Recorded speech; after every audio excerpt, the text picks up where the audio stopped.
روزہ بدن کی ایک زکوٰۃ ہے۔ جسم اللہ تبارک و تعالیٰ نے جو ہمیں دیا ہے، یہ جسم ایک نعمت ہے۔ آنکھ اللہ تعالیٰ نے جو ہمیں دیا ہے، یہ آنکھ اللہ کی ایک نعمت ہے۔ اللہ تعالیٰ نے جو ہمیں زبان دیا ہے، ایک اللہ کی یہ نعمت ہے۔ اللہ تعالیٰ نے ہمیں جو ہاتھ دیا ہے، پیر دیا ہے اور عقل سلیم دیا ہے، دل دیا ہے، یہ ایک نعمت ہے۔ اس نعمت کی قدر و قیمت ہمارے اندر ہونی چاہیے۔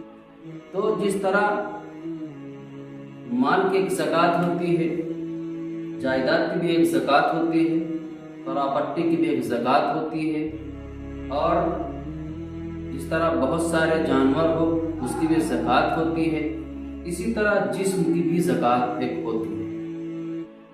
مال ہمارے پاس بہت سارا ہے، بیلنس ہے، اس کی بھی زکوٰۃ ادا کی جاتی ہے۔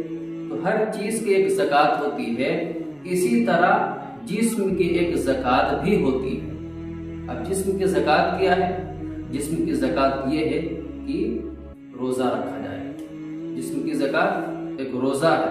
روزہ کی شکل میں اللہ تعالیٰ نے ہمیں ایک فریضہ ادا کرنے کے لیے حکم دیا ہے کہ اس فریضے کو انجام دو، اس فریضے کے اوپر عمل کرو۔ تو جسم ایک نعمت ہے۔ اب اس جسم میں سے ہم بہت سارے فائدے اٹھاتے ہیں۔ ہم اپنے پیر سے بھی چلتے ہیں، ہاتھ سے بھی پکڑتے ہیں، آنکھ سے دیکھتے ہیں، زبان سے بولتے ہیں۔